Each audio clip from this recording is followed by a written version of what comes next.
Assalamualaikum warahmatullahi wabarakatuh.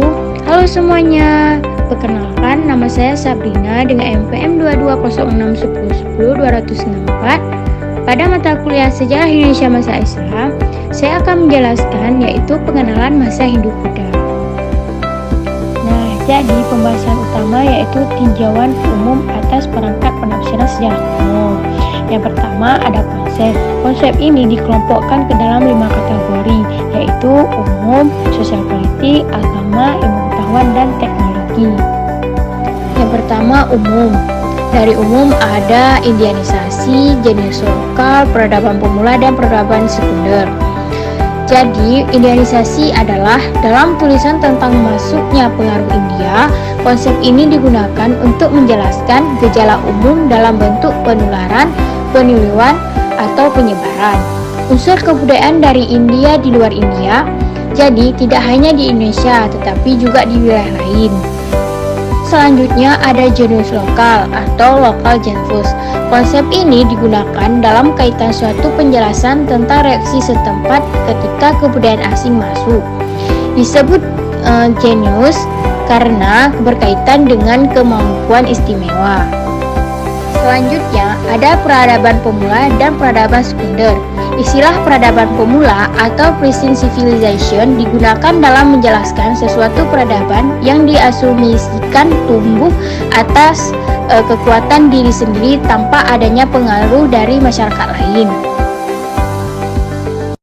Kedua yaitu sosial politik. Sosial politik ada dinasti, kerajaan dan negara, raja, mahara dan kaisar, dan kota. Yang dimaksud dengan dinasti, arti kata ini adalah kuat dalam penulisan sejarah Indonesia.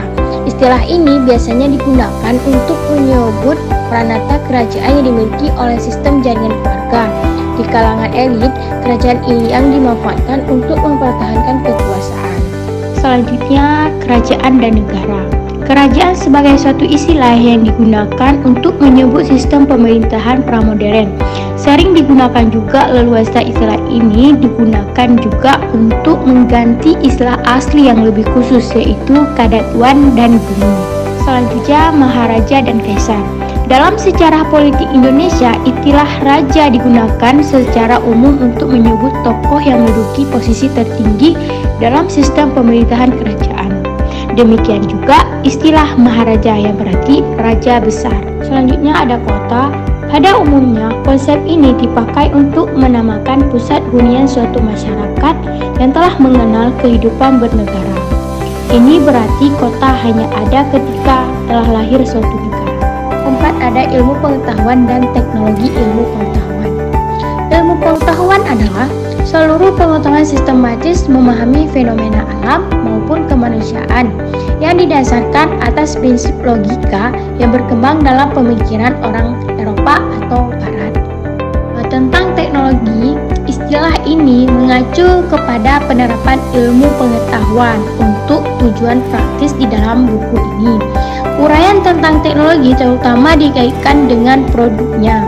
Adapun ilmu pengetahuan yang melandasi produk itu jarang dapat diketahui sepenuhnya karena terbatasnya data yang berisi informasi mengenal itu. Yang kelima yaitu seni.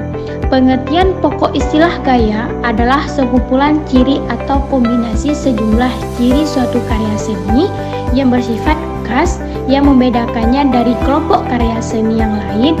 Gaya seni ini bisa menyangkut seni pertunjukan, seni rupa atau termasuk arsitektur serta bidang seni lainnya. Selanjutnya yaitu ada sumber sejarah. Apa sih itu sumber sejarah? Sumber sejarah adalah sumber asli yang mengandung informasi bersejarah penting. Sumber ini adalah sesuatu yang menginformasi kita mengenai sejarah di tingkat yang paling dasar. Dan sumber ini digunakan sebagai petunjuk untuk mengkaji sejarah. Ada berbagai jenis sumber data yang dapat digunakan dalam merekonstruksi sejarah kuno. Masing-masing jenis sumber ini mempunyai sifat-sifatnya tersendiri.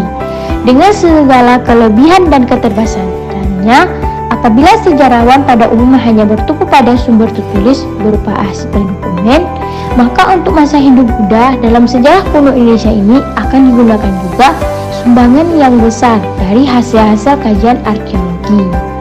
Yang pertama, sumber dalam negeri.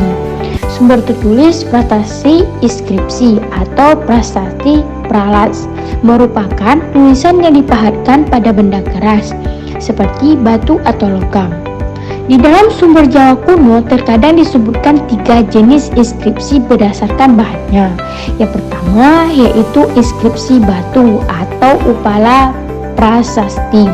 Yang kedua inskripsi tembaga atau tamra pralats. Dan yang ketiga itu inskripsi pada daun lontar atau lipta prasasti. Berikutnya yaitu ada permasalahan masa dan wilayah. Jadi batas waktu dan wilayah yang menandai zaman atau episode dalam sejarah kuno senantiasa dapat bergeser mengikuti perkembangan temuan data pendukung untuk merekonstruksinya. Sebagai contoh dapat ditampilkan masalah akhir kerajaan Majapahit. Demikian pula masalah luas wilayah dari suatu kerajaan dapat meluas dan meluncur tergantung pada alat yang digunakan untuk mengukurnya. Prasasti seringkali dengan cermat mendeskripsikan batas-batas dari sesuatu sima. Tetapi untuk mendapat mengenali pembatas alam itu di masa kini merupakan suatu kesulitan sendiri. Baik karena perubahan nama yang mungkin terjadi maupun terjadinya perubahan topografik atau pada alamnya sendiri, misalnya karena perubahan arah aliran sungai dan perubahan garis pantai. Sebagai contoh, dapat ditemukan pemburuan tanpa tepi terhadap identifikasi wilayah Kerajaan Sriwijaya. Selanjutnya yaitu isu sosial politik. Masyarakat Indonesia kuno tampaknya sangat peduli dengan masalah lingkungan. Berbagai ketentuan telah diatur dalam sumber-sumber tertulis yang berkaitan dengan masalah lingkungan dalam arti luas. Penduduk tidak diizinkan secara semena-mena menebang pohon yang tumbuh di wilayah ketentuan. Mengenai penebangan pohon tersurat dalam beberapa prasasti Bali kuno. Jadi pembahasan berikutnya yaitu warisan prasejarah sebagai titik tolak perkembangan sosial budaya pada masa Hindu-Buddha. Perkembangan yang terjadi pada masa Hindu-Buddha memang mendapat dorongan besar dari pengaruh kebudayaan India dalam arti luas meliputi sistem religi, sistem sosial, bahasa, dan teknologi maupun sistem kesenian yang terkandung di dalamnya kaedah-kaedah estetika yang khas. Yang pertama yaitu religi. Unsur religi warisan dari masa prasejarah mempunyai suatu kadar keberlanjutan pada masa Hindu-Buddha, termasuk yang disebut di berikut ini. Yang pertama yang dapat disebutkan adalah penghormatan atau disertai ritual pada cikal bakal suatu kaum atau pemimpin suatu satuan masyarakat. Unsur kedua yang dapat diduga berlanjut adalah konsep benda sakti atau pusaka, seperti tersirat oleh bekal kubur yang ditemukan di situs-situs kuburan prasejarah dan pedimen atau suatu yang ditanam. Berikutnya ada sejumlah isu religi yang akan dibahas. Isu-isu ini dari interpretasi data prasejarah diperkirakan sudah ada di masa prasejarah dan kemudian dengan penyusuan-penyusuan tertentu diteruskan ke masa-masa berikutnya. Yang pertama yaitu penguburan.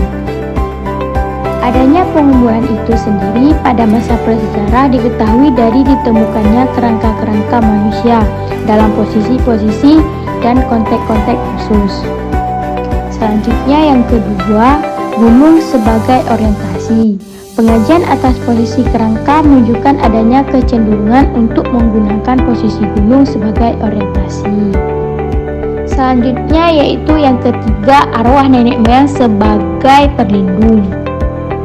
Di muka layar tersebut ada kepercayaan kepada nenek moyang yang dianggap senantiasa dapat berlindung keturunannya. Yang keempat yaitu pasangan cikal bakal desa. Nenek moyang yang paling pangkal dalam kehidupan komunitas sebuah desa dengan sendirinya adalah sumber keturunan mengawali kehidupan di desa tersebut, maka disebut cikal bakal. Berikutnya yang kelima adalah monumen tegak. Mehir dan Aca Mehir adalah kebudayaan prasejarah mempunyai pelanjutannya. sekaligus transformasinya. Di masa Hindu muda, pada arca-arca dewa yang tegak berdiri, khususnya batu tegak yang disebut lingga sebagai wujud keunggulan dan kekuatan api kosmik Dewa Siwa. Selanjutnya yaitu yang keenam, kekuatan dalam logam. Sejumlah temuan di situs-situs prasejarah menunjukkan betapa benda-benda yang terbuat dari logam diposisikan sebagai benda-benda penting dalam sistem religi semasa. Berikutnya yaitu struktur sosial. Prasasti-prasasti awal masa Hindu-Buddha mengisyaratkan bahwa masa prasejarah yang langsung mendahului masa Hindu-Buddha itu, setidaknya di Jawa, telah mengenal sistem administrasi kemasyarakatan dua tingkat. Yang pertama yaitu setingkat desa atau dusun, dan yang kedua di atas itu semacam federasi antar desa. Selanjutnya yaitu teknologi. Nah, pada masa prasejarah itu, teknologi yang mencakup antara lain yaitu pengolahan dan pembuatan benda-benda logam yang pasti terbuat dari perunggu, besi, emas, serta mungkin pula perak, dan masih banyak juga yang lain-lain. Berikutnya yaitu pusat hunian dan perkembangan budaya prasejarah Indonesia. Jadi, pusat perkembangan budaya prasejarah Indonesia ditemukan pada daerah pesisir, terutama di Jawa dan di Bali. Situs-situs yang dimasuk mencakup antara lain Buni di Jawa Barat, Pelawangan di Jawa Tengah, dan Gilimanuk serta Sembiran di bagian barat laut dan utara Pulau Bali. Berikutnya yaitu jaringan hubungan antar bangsa. Benda-benda temuan di situs-situs prasejarah tentu menunjukkan asalnya dan tempat-tempat yang jauh, termasuk dari kawasan yang sekarang dinamakan Indonesia. Tempat-tempat yang jauh diperlihatkan oleh benda-benda itu antara lain India, Cina, dan Mesir. Sekian pembahasan kita untuk materi pengenalan masa Hindu-Buddha. Terima kasih atas perhatiannya. Wassalamualaikum warahmatullahi wabarakatuh.